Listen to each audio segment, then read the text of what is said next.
ఇవాళ చెప్తున్నాడు, నాకు చాలా ఆశ్చర్యం వేసింది. మరి ఎట్లా చెప్పాలో నాకు అర్థం కావడంలా. చంద్రబాబు నాయుడు గారు అంటున్నాడు 2019లో మారిన ప్రభుత్వం వచ్చిన తర్వాత గ్రహణం పట్టింది ఈ ప్రాజెక్టుకి. జగన్మోహన్ రెడ్డి గారు సర్వనాశనం చేసేశాడు. నాకు బాధేస్తుంది, ఆవేశం వస్తుంది, కసి వస్తుంది, కడుపు తరుక్కుపోతుంది అని చెప్తున్నాడు. మహా అద్భుతమైన నటన. నాకు గుర్తొచ్చింది నిజంగా ఎన్టీ రామారావు గారు అన్న మాటలు. మా అల్లుడు నాకన్నా పెద్ద నటుడు అని అన్న మాటలు నాకు గుర్తొస్తున్నాయి. ఏమి నాకు అర్థం కాలేదు చంద్రబాబు నాయుడు గారు. నేను మనవి చేస్తున్నా, నేను నటించటంలా. ఒక హృదయం ఉన్న మనిషిగా, హృదయం ఉన్నటువంటి ఒక పౌరుడిగా, ఒక బాధ్యత గల వ్యక్తిగా చెప్తున్నా. నేను జగన్మోహన్ రెడ్డి గారు ముఖ్యమంత్రి అయిన తరువాత 2019లో పోలవరం ప్రాజెక్టును శరవేగంగా నడిపించిన మాట వాస్తవం. పూర్తి కాలేదే అని అనొచ్చు. వాళ్ళు పూర్తి చేస్తామని 2018లో అనేక తప్పులు కమిట్ అయ్యారు. 2018లోనే వరద వచ్చింది. మీకు మనవి చేస్తున్నా, ఇది నేను చెప్పిన మాట కాదు. ప్యానల్ ఆఫ్ ఎక్స్పర్ట్స్, 2 కెనడా నుంచి, 2 యుఎస్ నుంచి, 4 బృందం వచ్చారు. ఎప్పుడు జగన్మోహన్ రెడ్డి గారు పవర్ పోయిన తర్వాత, చంద్రబాబు నాయుడు గారు ముఖ్యమంత్రి అయిన తర్వాత వచ్చారు. వాళ్ళు టోటల్ ప్రాజెక్టుని పరిశీలన చేశారు. శాటిలైట్స్తో ఫొటోస్ తీసుకున్నారు. మొత్తం ఎంక్వైరీ చేసి they have given a report. వాళ్ళు చాలా స్పష్టంగా చెప్పారు. జగన్మోహన్ రెడ్డి గారి టైంలో, ఇది మా వెబ్సైట్లో కూడా పెడతా ఉన్నా, పెట్టుంటారు బహుశా చూడండి. టోటల్గా వాళ్ళు ఒక పెద్ద రిపోర్టుని సబ్మిట్ చేశారు సొంతంగా. వాళ్ళేమి ఇండియన్స్ కాదు, కెనడాకు సంబంధించిన వాళ్ళు, అదేవిధంగా యుఎస్కు సంబంధించిన వాళ్ళు. ఇద్దరు దే ఆర్ ఆల్ ఎక్స్పర్ట్స్. పెద్ద పెద్ద ప్రాజెక్ట్స్కి సంబంధించినటువంటి వరల్డ్ వైడ్ ఎక్స్పర్ట్స్ వచ్చి వాళ్ళు రిపోర్ట్లు ఏం చెప్పారంటే, సైమల్టేనియస్గా అన్ని ప్రారంభించడం వలన ఈ ప్రమాదం జరిగిందని చెప్పారు. ఇందాక చెప్తున్నాడు చంద్రబాబు నాయుడు గారు, స్పిల్వే మేము కంప్లీట్ చేశాం, గేట్లు మేము కంప్లీట్ చేశాం, కాఫర్ డ్యామ్ మేము 2 కాఫర్ డ్యాములు నిర్మించాం, డయాఫ్రమ్ వాల్ నిర్మించాం, స్పిల్ ఛానల్ చేశాం, పైలట్ ఛానల్ చేశాం. అన్నీ వచ్చింది, అన్నీ సగం చేసిపోయారు. స్పిల్వే స్టార్ట్ చేశారు, గేట్లు పెట్టలా, ఒక లెవెల్కి పెట్టారు, ఒక లెవెల్కి పెట్టి ఒక పెద్ద రేకు పెట్టి భజన చేశారు. మీ అందరికీ తెలుసు. ఈ పక్కన డయాఫ్రమ్ వాళ్ళు వేసేశారు. 400 కోట్లు పైచులుగా, 460 ఎంతో వేసేశారు. అటు బిల్ పే చేశారు, కమిషన్ తీసేసుకున్నారు. అయిపోయింది. కాఫర్ డ్యాములు స్టార్ట్ చేశారు, ఆపేశారు మధ్యలో. ఆపేసిన కాఫర్ డ్యాములు మేము పూర్తి చేయలేదని ఇప్పుడు మా మీద అపవాదు. నేను చెప్పామే, అనేక సార్లు చెప్పా. అసలు కాఫర్ డ్యాములు కానీ, డయాఫ్రమ్ వాల్ కానీ నీకు స్పిల్వే కంప్లీట్ కాకుండా, స్పిల్ ఛానల్ కంప్లీట్ కాకుండా, పైలట్ ఛానల్ కంప్లీట్ కాకుండా, నది డైవర్షన్ కంప్లీట్ కాకోకుండా చేయకూడదు. It's a common sense. వెళ్ళి చూస్తే అర్థమవుతుంది. నది డైవర్షన్ మొత్తం కంప్లీట్ అయిపోయిన తర్వాత మాత్రమే నది మధ్యలో ఉండవలసినటువంటి డయాఫ్రమ్ వాల్ వేయాలి. డయాఫ్రమ్ వాల్ వేసే ముందు కాఫర్ డ్యాములు వేయాలి. కాఫర్ డ్యామ్ వన్స్ వేసేసిన తరువాత నది మొత్తం డైవర్ట్ అయిపోవాలి తప్ప మనం వెనక్కి రాకూడదు. అంత క్లారిటీగా నదిని డైవర్ట్ చేయాలి. 2 కాఫర్ డ్యాములు ఎందుకు వేస్తారు? ఒక డ్రై వర్కింగ్ ప్లేస్ కావాలి అక్కడ. అంటే నీళ్లు లేనటువంటి ఒక డ్రై వర్కింగ్ ప్లేస్ ఉంటే అక్కడ డయాఫ్రమ్ వాల్ వేస్తారు.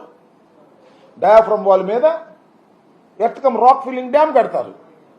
ఇది వాస్తవం. అది లేకోకుండా మొన్న చూశారుగా మీరు, రామానాయుడు ఇరిగేషన్ మంత్రి గారు చెప్పాడు మొన్న. పాపం తెలియదు, బహుశా ఆయనకి అబద్ధం ఆడటం తెలియదు అనుకుంటా. చంద్రబాబు నాయుడు గారి దగ్గర పెద్ద శిక్షణ పొందినట్టు లేడు ఆయన అని చెప్పేశాడు. అన్నీ ఒకసారి బిగిన్ చేస్తే టైం కలిసి వద్దని బిగిన్ చేశామన్నారు. టైం కలిసి రావడం కాదు, పంపు ముంచేశారు. టైం మొత్తం పోయింది. 6 సంవత్సరాలు వెనకపోయింది. స్పిల్ వేట్ స్టార్ట్ చేసాం, స్పిల్ ఛానల్ స్టార్ట్ చేసాం, అదేది పైలట్ ఛానల్ స్టార్ట్ చేసాం, కాఫర్ డ్యాములు స్టార్ట్ చేసాం, డయాఫ్రమ్ వాల్ స్టార్ట్ చేసాం, అన్నీ కలిసి ఒకేసారి స్టార్ట్ చేసాం. దట్ ఇస్ ద ఫ్యాక్ట్ ఒప్పుకున్నాడు. అన్నీ కలిసి సైమల్టేనియస్గా ఒకేసారి స్టార్ట్ చేయటం అనేదే ఈ ప్రాజెక్టుకు పట్టిన శని.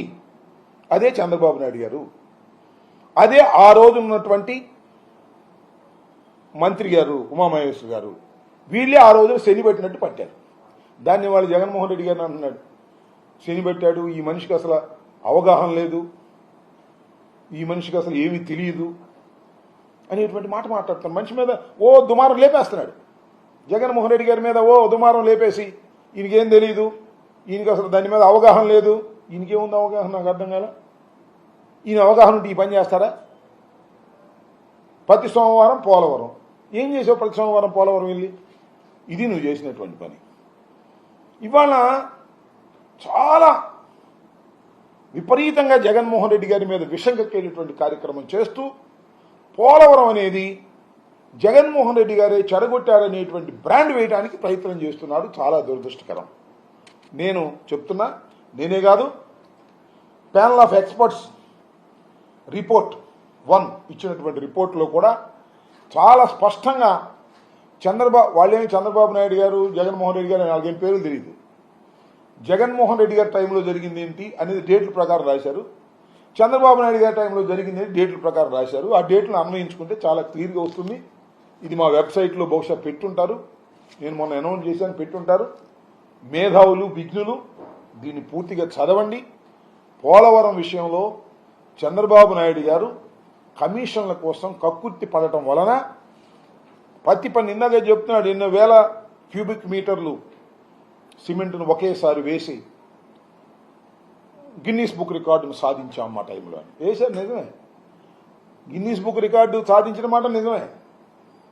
కానీ దానిలో కమిషన్ల కోసం కక్కుర్తిపడి ప్రాజెక్టులు ఏముంది, కింద వేసేయటమే కదా, సిమెంట్ వేసి పారేశారు. సిమెంట్ కంకర కలిపేసి, మీకు అర్థమైంది, స్పిల్వే ఉంటుంది కదా, స్పిల్వే దూకుద్ది కదా వాటర్, దూకేటప్పుడు కింద వేసేటటువంటి ఒక పెద్ద స్ట్రక్చర్ నేల మీద. ఎందుకంటే ఇది పడ్డప్పుడు అది గుంట పడకుండా స్ట్రక్చర్ అంతే, అది పెద్ద కట్టడం ఏం కాదు, లారీలతో పోసేయటమే. స్పిల్వే కంప్లీట్ కాల, లెగవలా, దానికి గేట్లు పెట్టలా, ఇది మాత్రం వేసేసారు. ఎందుకంటే తొందరగా బిల్ అయిపోద్ది, క్యూబిక్ మీటర్స్ ఇంత అని పెట్టేసి బిల్ చేసేసుకుని కేంద్ర ప్రభుత్వం తీసేసుకుని కమిషన్ తీసేసుకుని సరిపోద్ది. కమిషన్ల కోసం కక్కుర్తి పడే కార్యక్రమాలు చేయడం వల్లనే ఈ ప్రాజెక్టుకు శనిగా పట్టుకున్నారు మీరు. మళ్ళా వచ్చాడు శనిలాగా ఇవాళ మళ్ళీ చంద్రబాబు నాయుడు గారు. నేను మనవి చేస్తున్నా, ఇది చాలా దురదృష్టకరమైనటువంటి పరిణామం. మేము మనవి చేస్తున్నా, జగన్మోహన్ రెడ్డి గారు వచ్చిన తర్వాత వారు చేసినటువంటి తప్పిదాలను సరిచేసేటటువంటి కార్యక్రమంలో జగన్మోహన్ రెడ్డి గారు రివైజ్డ్ కాస్ట్ ఎస్టిమేషన్ కింద పోలవరం ప్రాజెక్టు పూర్తి చేయడానికి ఆ రోజున అయినటువంటి 20,000 చిల్లరకు మీరు ఒప్పుకున్నది ఇది కరెక్ట్ కాదు అని కేంద్ర ప్రభుత్వంతో పలుమార్లు చర్చించి కాస్ట్ను రివైజ్ చేసి మళ్ళీ లేటెస్ట్ రేట్ల ప్రకారం రివైజ్ చేసి 55,656 కోట్ల రూపాయలు ఈ ప్రాజెక్టుకి ఆ రోజు రేట్ల ప్రకారం ఖర్చు అవుతుందని చెప్పేసి ఇక్కడ నుంచి మేము పంపిస్తే టెక్నికల్ అడ్వైజరీ కమిటీ వాళ్ళు revised estimated committee Polavaram project ఖర్చుని వాళ్ళన్ని పరిశీలించి ఆ రివైజ్డ్ కాస్ట్ కమిటీ ఉంటుంది అక్కడ డిఫరెంట్ స్టేజెస్ ఇదంతా కూడా వాళ్ళు చర్చించుకుంటారు. కేంద్ర ప్రభుత్వం వారికి ఉన్నటువంటి